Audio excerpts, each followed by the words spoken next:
बिस्मिल्लाहिर्रहमानिर्रहीम। अस्सलाम वालेकुम। आज मैं आपको बेक्ड पोटैटो वेजिस बनाना सिखाऊंगी। ये खासकर जो लोग वेट वाचर्स हैं इनके लिए ये रेसिपी बहुत अच्छी रहेगी। और फ्रेंच फ्राइज की तरफ हम सबका बहुत ज्यादा रुझान होता है, तो अगर हम फ्रेंच फ्राइज की जगह हम पोटैटो वेजिस को ओवन में बेक कर लें और इसे हम एंजॉय करें तो आपकी कैलोरीज आधी से भी ज्यादा कम हो जाती हैं और फ्रेंच फ्राइज की क्रेविंग भी कहीं ना कहीं पूरी हो जाती है। तो इसको बनाने के लिए हमें चाहिए 1 किलो पोटैटोज हैं जिन्हें मैंने पील करके इस तरह काट कर रखा है। और अगर आप पोटैटोज को पील नहीं करना चाहते तो आप छिलके के साथ ही काट लीजिएगा, क्योंकि मेरे बच्चों को पील किए हुए वेजीज ज्यादा पसंद हैं, तो इसलिए मैंने इन्हें पील करके रखा है। ऑलिव ऑयल 3 टेबलस्पून और 1 टीस्पून मिक्स्ड हर्ब्स। और अगर आपके पास मिक्स्ड हर्ब्स नहीं है, सिर्फ रोजमेरी, थाइम, बेजल या ओरिगानो है, या इनमें से कोई भी हर्ब्स हैं, वो थोड़ी थोड़ी सी ले लीजिएगा और डाल लीजिएगा। और 1 टीस्पून नमक और हाफ टी स्पून सुर्ख मिर्च पाउडर और हाफ टी स्पून फ्रेश कुटी हुई काली मिर्च चाहिए होगी। सबसे पहले आप ओवन को 180 डिग्री पर प्रीहीटेड कर लें और एक बोल में पोटैटोज को डाल लें।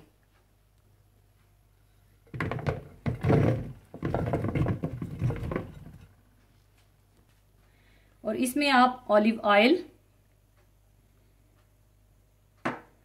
मिक्स्ड हर्ब्स, नमक, सुर्ख मिर्च पाउडर और कुटी हुई काली मिर्च डाल दें और अच्छी तरह से मिला लें।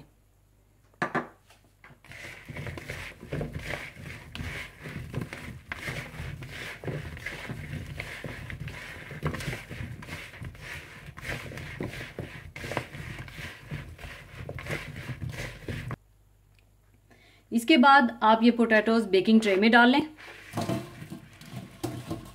और अच्छी तरह से फैला दें।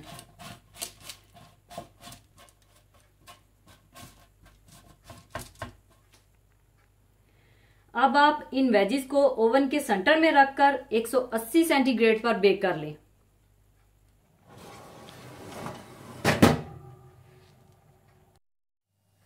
पूरे 45 मिनट के बाद पोटैटो वेजिस तैयार हैं। अब इन्हें मैं निकाल लूंगी। अब इसे मैं दूसरे बर्तन में शिफ्ट कर लूंगी।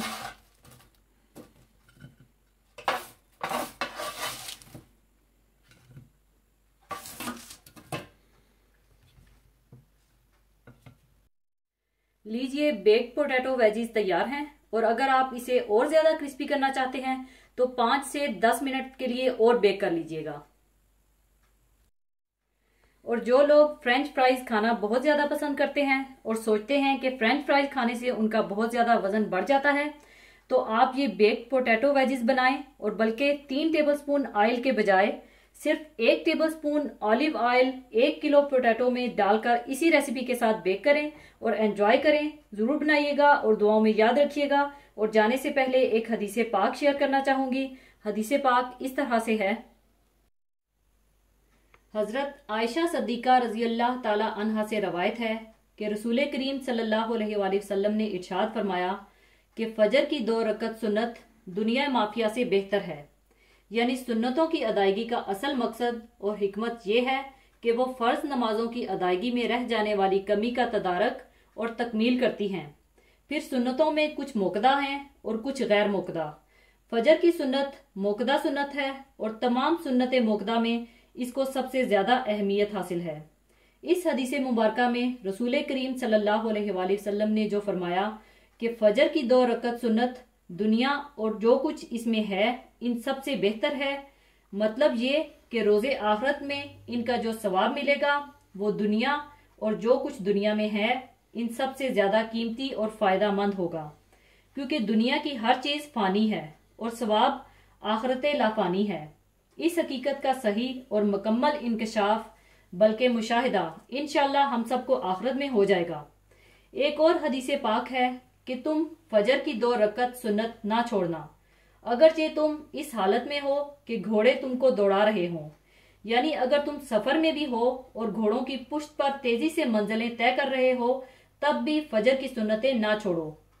हालते सफर में फर्ज नमाज कसर की जाती है और दीगर मोकदा सुन्नतों की ताकीद खत्म हो जाती है और गैर मोकदा बन जाती हैं।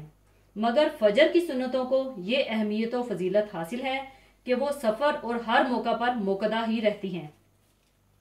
रसूल करीम सल्लल्लाहु अलैहि वसल्लम सुन्नतों और नफलों में किसी नमाज का भी इतना एहतमाम नहीं फरमाते थे जितना कि फजर से पहले की 2 रकतों का फरमाते थे। रसूल करीम सल्लल्लाहु अलैहि वसल्लम जोहर से पहले की 4 रकात और फजर से पहले की 2 रकत को कभी नहीं छोड़ते थे। जिसने फजर की सुन्नतें ना पढ़ी हों, इसको चाहिए कि वो सूरज निकलने के बाद इनको पढ़े। इसी के साथ मैं आपसे इजाजत चाहूंगी। अपना बहुत ख्याल रखिएगा, दुआओं में याद रखिएगा। अल्लाह हाफिज।